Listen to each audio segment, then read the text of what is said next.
Good afternoon, everybody. I am Sudhir from ADPC, and I am presenting on behalf of Government of Myanmar. So it's the work of Government of Myanmar, which due to cyclone which has hit the Myanmar last week. So that's why their team didn't came up. So I'm presenting on behalf of them, and let me try to do the justice which Myanmar government wanted to present. So this is a small story about how government of Myanmar has tried to develop a course called disaster management course. It's a very pretty simple. One need to appreciate the course has been developed in the context of Myanmar, which is a pretty, as human development index, pretty low level there, capacity is very weak. So within those contexts, this course has been developed. And I'm trying to present how the course was developed and what are some of the key learnings from that we have. So when you develop a course, some of the question comes in the mind that am I going to do this training for first time? What after that? Sometimes also question comes, am I duplicating? Are these type of trainings other agencies are going to do? Some other questions also come that this time I have resources from external sources, but a small country or a country with limited capacity like Myanmar, how it will be undertaken in future? We have very limited resources in those countries. Some questions like, course should be very localized. It should meet the local context, but at the same time it should have global perspective also. So a very dichotomical situation is there. Then will training is for the sake of training or it lead to some action also? These are some of the questions, and of course the sustainability aspect. Will the training continue till the time external funding is there, or the training will finish when external resources go? So these are some of the fundamental questions which comes when a capacity building package or a capacity building intervention is taken up. So in this story of the Myanmar, I'm trying to capture some of the aspect how this course development has tried to capture those things. Some of those things have been able to be addressed, some are not addressed. And as an audience, you need to take a call. You need to judge about that. I will presenting on this 4 aspects because Myanmar slightly being a closed country for some of the years. A quick background I will try to give from where Myanmar comes. Then I also try to capture upon what was the process involved into that. Then I will talk about what was the output received, which is a very short. And lastly, what were the key significance of this process. Myanmar, as you know, some people also call it Burma still, which side of the thought you are, school of thought you belong. But the Myanmar lies in the Southeast Asia, one of the biggest country in Southeast Asia in terms of area. But human development index is quite low, as I mentioned, and it has been administratively divided into 7 states and 7 regions. Also, it is highly vulnerable to disaster, and in 2008 earthquake, more than 100,000 people died, which is 1/3 of the population of country like Maldives, or 1/6 population of the country like Bhutan. So you can imagine the type of scale which it was affected in 2008. So this is the background of this country, very low capacity at the time, extremely vulnerable.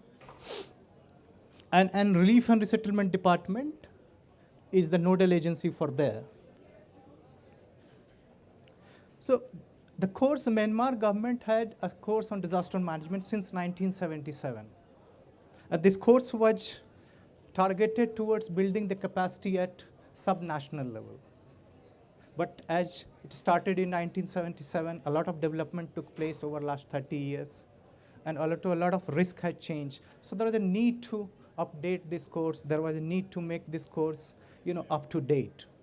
So within that context, the course development or course upgradation was taken up. And in that time when the course was done, it was mainly the government line agencies, people used to come. They share about their experiences in the field. And they, as far as note was concerned, they used to share their PowerPoint presentations and some lectures. That's how the course was running since 1977.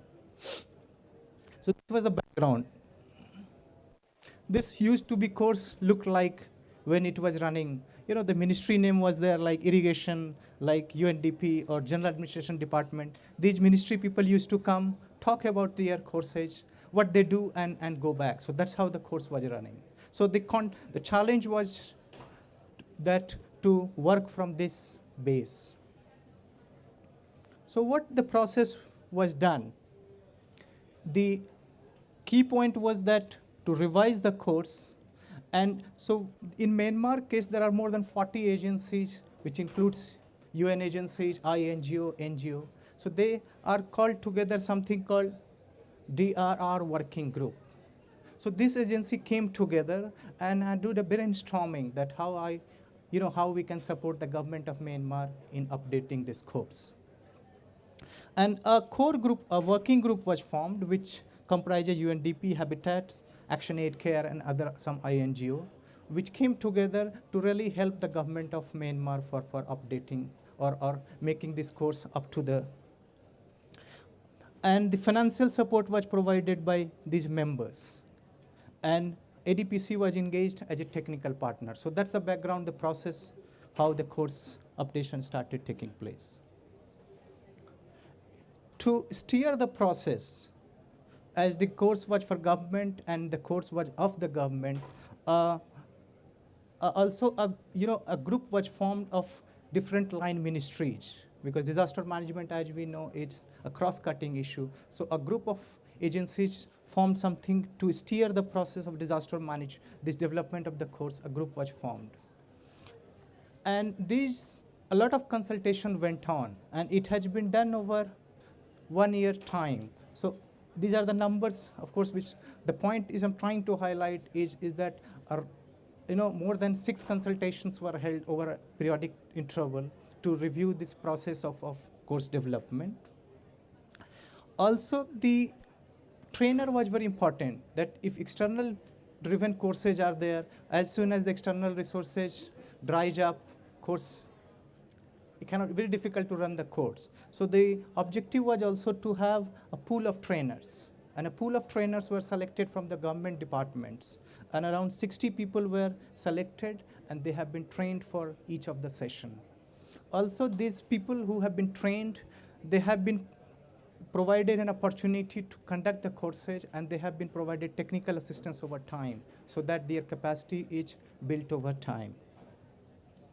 An output, a course was developed which has these 5 modules, so which has a graduation, it systematically moves from the concepts to response to mitigation to cross-cutting issues. So the course which was earlier, looking back, if you recall, the course which was purely earlier department specific has now moved to theme-based. Then another key part was that a field trip was included also in that, so that it's not purely a theory or lecture-based only. And another key feature was in the course that this course was targeted for officers who are at sub-national level, which is called township in the case of Myanmar, for them how to manage disaster. So the field work was linked to that. So these people who have been getting training under the course, they will look at the institutional setup as well as the disaster management plan of this township, and then they give recommendation. So the training was directly linked with the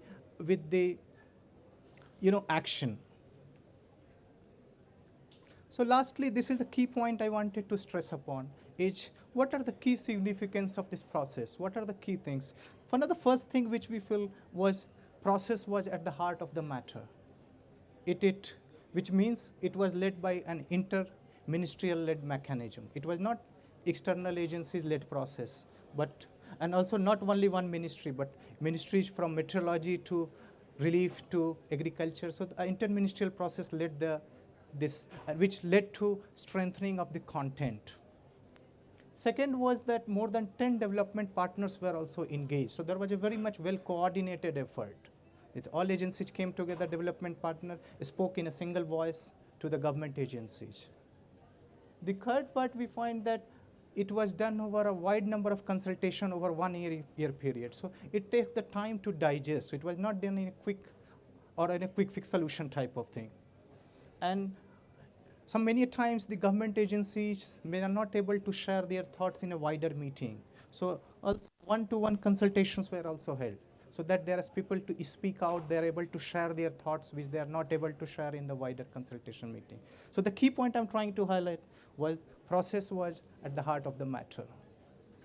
The second point which we feel significant was that it didn't started, in the air, but it started on something which was existing. So a platform was there which helped into building up, it's act as a building block for that course. And the training unit within the ministry was involved since the beginning, so that the course is taken up by the, so that they are on top of the course development. It's not that course was developed and handed over the training unit. Lastly, another key point was the course was flexible enough that it addresses the local issues, as well as it's very focused. As I mentioned, it has a sequential modules, and it is comprehensive. It talks from concepts to cross-cutting issues to response to recovery. The low-cost model for sustainability was also looked into, because once the external support dries down, how the course will run, and this course was very important for a country like Myanmar, which is highly vulnerable. So that's why the government officers from the ministry were selected and have been trained, so that there is no scarcity of the resource person in the future. The government people will directly handle the course. And also to help them, technical aid material has been, or training aid material was developed. Another key point or another significant part I want to highlight is that the course is action-oriented. It's not per se training as such, but the course directly leads into improving the disaster management system at sub-national level. So the action-oriented component is well built into that. Course also has a very good balance of local issues as well as global and regional agenda which is moving on. And lastly, the course is bilingual. So it appreciates that the government officials in Myanmar will be much better grasping the things if it is in local language. But at the same time, for some of the officers, English is also important. So the course is bilingual. So these are the key things I wanted to highlight on behalf of Government of Myanmar for this course development. Thank you very much.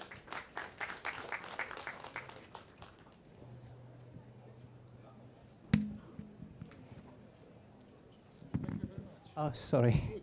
Sorry. You have a question? Yes, thank you very much for the presentation. This is from International Medical Corps. Thank you very much. Good afternoon. Hello? Yeah. Thank you very much for the presentation. Very much enlightening.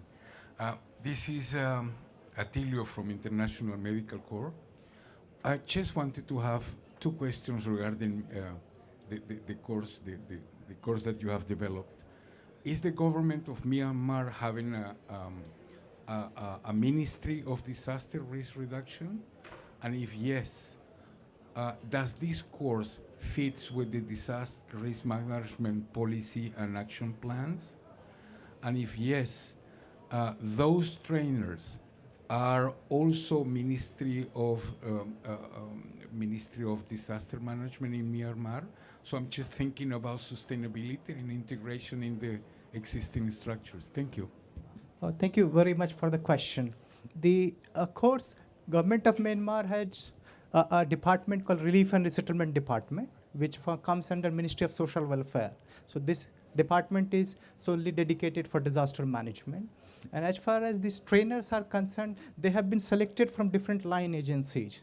Say, for example, the session on early warning. So from meteorology department, some of the resource person has been selected. Also, they have done a fine balance because Myanmar, in the area wise slightly big, it's quite big area, and travel cost is quite high in Myanmar. Some of the places are not accessible. So they have selected the resource person, some from central level, from the headquarters level, and some people from northern Myanmar and southern Myanmar, so that travel cost is reduced. So these are the ways they have tried to thought of the sustainability issue.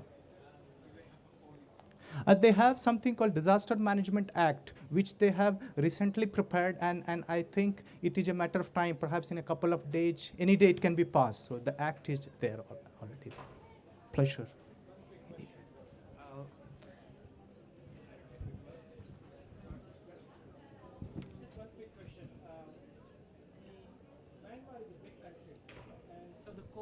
it's not very practical always for people to participate.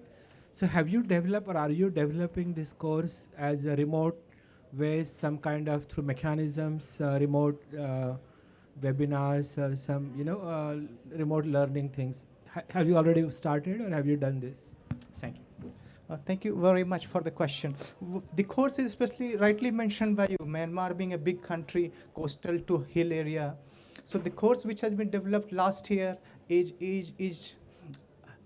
still running over 1 year, which is still in the pilot stage. So what is the objective? It is being done, it will be done over this 1 year of 2030 into all these 14 states and region. And based on this learning, for each session, there will be subsection which is related to geographical spread. So perhaps in 2014, the course will be more catered to the each specific region. Thank you.